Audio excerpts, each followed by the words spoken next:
वैश्विक महामारी का प्रभाव जितना किसी आम आदमी की जिंदगी पे पड़ा है, उससे कई ज्यादा प्रभाव भारतीय अर्थव्यवस्था पर भी पड़ा है। आज की तारीख में लगभग सारे सेक्टर का बुरा हाल है। नमस्कार, मैं जानवी आप सभी का स्वागत करती हूँ द पेन पॉइंटर्स की नई वीडियो में।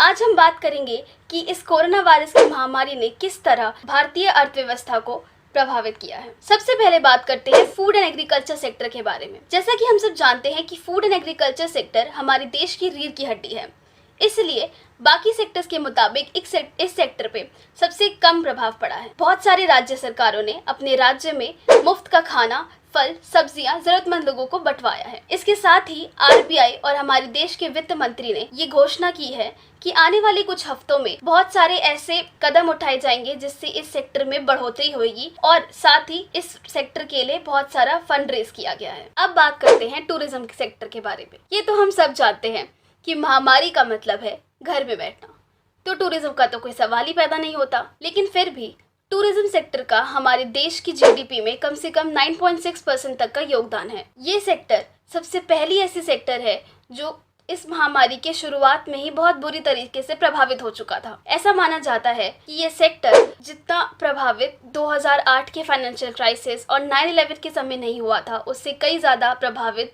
इस महामारी की वजह से हुआ है। AIOTO के एस्टिमेट के हिसाब से अब तक 2 सालों में इस इंडस्ट्री ने 85 मिलियन रुपीस तक के नुकसान का सामना किया है।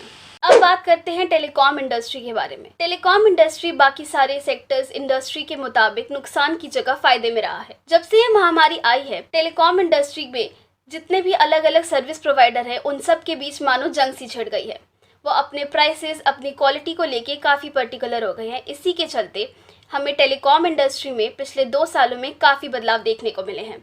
जो भी चैनल, जो भी सर्विस प्रोवाइडर पिछले कुछ सालों में बंद से पड़ गए थे, उन्होंने भी इन 2 सालों में अपने नुकसान की भरपाई कर ली है। 2019 में टेलीकॉम इंडस्ट्री ने हमारे देश की जीडीपी में 6.5% तक का योगदान दिया है और साथ ही 4 मिलियन लोगों को रोजगार दिया। हमारे देश की सरकार ने भी हाल ही में ये अनाउंस किया कि टेलीकॉम इंडस्ट्री पे लगे सारे रूल्स और रेगुलेशंस को लीनियंट कर देंगे ताकि इस इंडस्ट्री को ज़्यादा से ज़्यादा फायदा हो सके। अब बात करते हैं फार्मास्यूटिकल इंडस्ट्री के बारे में। फार्मास्यूटिकल इंडस्ट्री यानी दवाइयों की कंपनी। ये तो हम सब जानते हैं कि जब से महामारी आई है, दवाइयाँ और अस्पतालों के अलावा और किसी चीज़ में बढ़ोतरी नहीं है। इसलिए बाकी सेक्टर्स के मुताबिक फार्मास्यूटिकल इंडस्ट्री सबसे ज़्यादा फायदे में रहा है। 2020 की शुरुआत में ही इस इंडस्ट्री ने 55 बिलियन यूरोस तक का फायदा कमा लिया था। लेकिन इसके बावजूद जितना फायदा इस इंडस्ट्री को होना चाहिए उतना नहीं हो पा रहा। हमारे देश की सरकार ने एक्सपोर्ट्स बैन कर दिए ताकि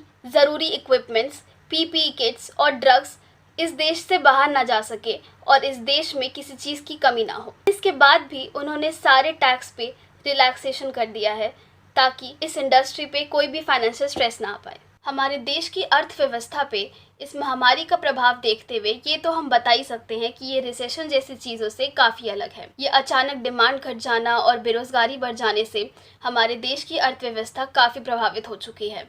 लेकिन फिर भी नई नीतियाँ और नए सिद्धांतों को अपनाने से इस प्रभाव को काफ़ी हद तक कम किया जा सकता है। तो आज की ये वीडियो यही समाप्त होती है। मैं आशा करती हूँ आपको ये वीडियो पसंद आई हो। अगर पसंद आई है तो लाइक, कमेंट, शेयर करना ना भूलें और सब्सक्राइब करिए मेरे YouTube channel the Pen Pointers को।